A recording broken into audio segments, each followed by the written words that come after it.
All right, I've got another old essay for you. This one was 2 or 3 years ago now. Today's date is, what is today's date? October 23rd, 2024. I titled this one Copyright. Copyright. That's a word that means what it means, the right to copy a work. But what that means isn't exactly clear and obvious. Like you no doubt have, I have watched Hbomberguy's newest video. Well, now you can know when this was dated, so maybe as recently as last December, maybe. I've talked about it in this space before, called it a heterophobic mess. It is. I don't exactly want to make a post about his error. I'll probably make a video about it. It would only be appropriate. Well, here we go. If you haven't, he talks about plagiarism in the online space. I roundly agreed with him, even though I was annoyed with how much of other people's work he used to articulate his point. Then I got to thinking about what he had to say a little bit, and I tried to download his video from YouTube to do what he does with the work of people he disagrees with, and I learned something. However these content creators are getting one another's work to do what they're doing with it, they're not doing it ethically. What is ethical copyright infringement? What is justifiable plagiarism?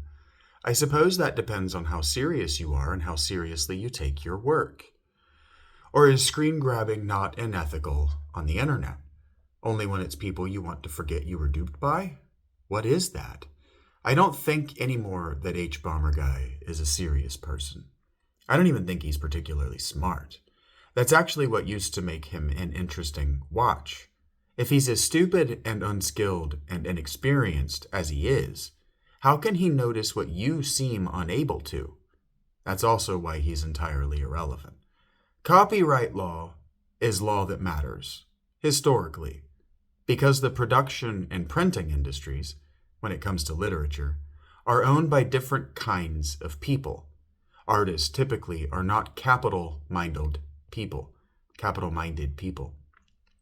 Remember that mean and mind are the same word. That means that they don't aim themselves at money.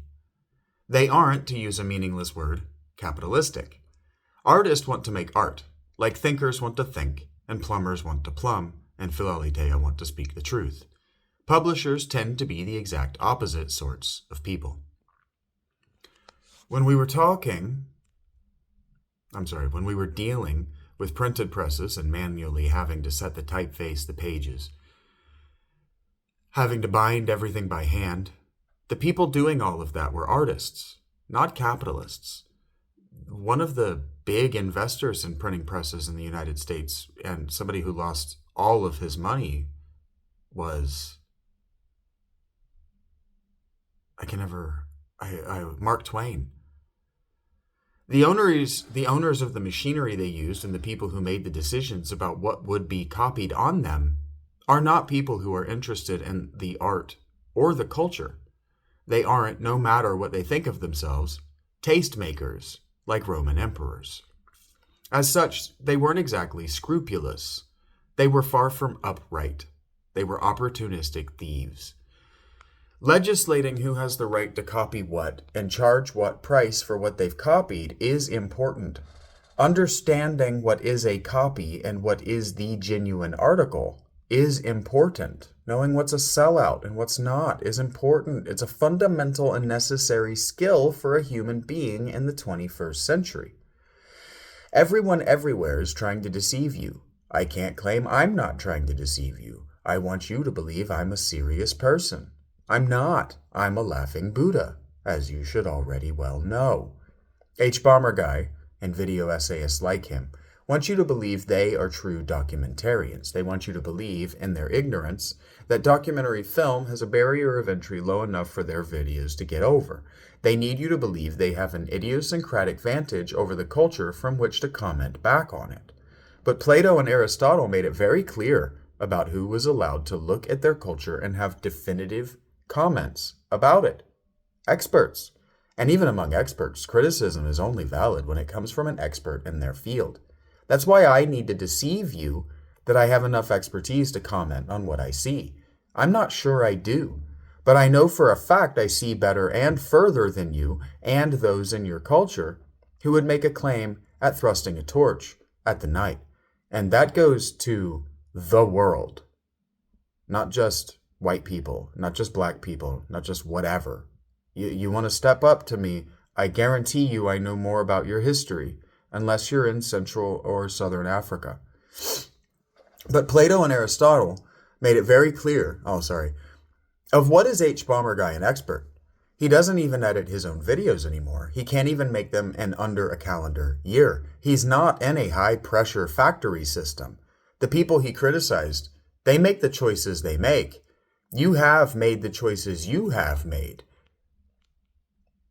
The compromises of yourself and your righteousness, because they've put themselves in a high-pressure factory system by being whatever degree of good they are at what they've done. Now, if you haven't watched that video, don't run out and do it. He's commenting on other YouTubers who've put themselves into high-pressure factory type, now assembly line type, and I realize that very few people are going to know what I'm talking about, but people who are doing very much what I've been talking to you about. Content production. Keep it going. Go, as many videos as you can produce in a day to maximize your hourly profit, because these are people who are not artists. He's talking about people who aren't artists and aren't truthful and aren't honest in that video. And what he's objecting to is that they're more interested in the billable hours than they are in making a meaningful connection with their audience. And I don't know how he thinks he makes a meaningful connection with his audience, posting one video a year, trashing on his peers. But that's irrelevant. I don't remember the names of the people he talked about. I didn't know who they were before he talked about them. I was unaware of them before him, except for Internet Historian. He did shit on Internet Historian, but I could have told you that Internet Historian was an anal fisher long before Hbomberguy threw him under the bus. But none of them was good enough to be as relevant and making as much money as they were to begin with. That's the thing. He was objecting to the fact that they were making money at all, but he wasn't making an art versus lifestyle argument. He wasn't coming at them for being influencers. He was just coming at them. He didn't have a core objection, and he wasn't making a call to action except for you to flame them on Twitter, which is behavior by now you should know that I abhor.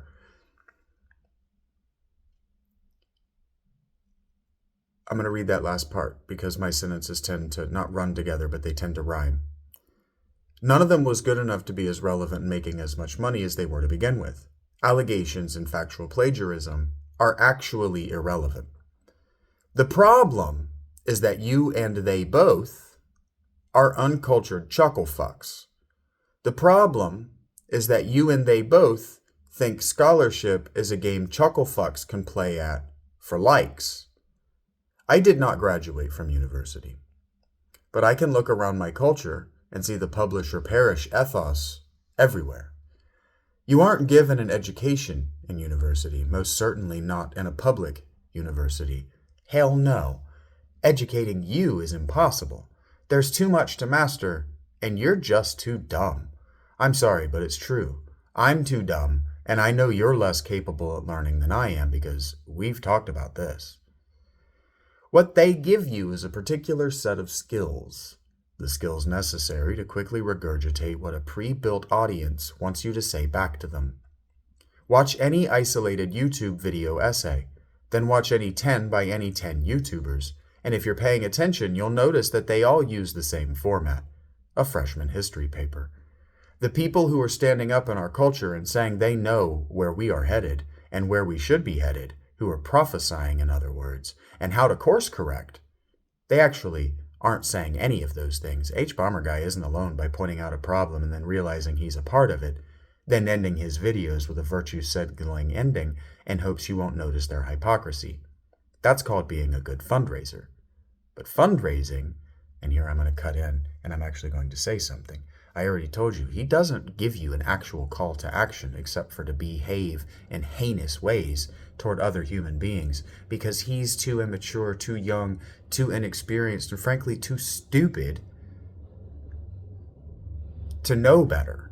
to know that he has a responsibility with an audience to give you a call to action that isn't being horrible. It's his responsibility, if he notices, to have a solution. We used to say this. If you don't have a solution to the problem, don't speak in public about it. Don't even bring up the problem. If you don't have a solution, don't bring it up. We're trying to solve problems in this civilization in the West, and especially in the United States. We're not impoverished, powerless peasants.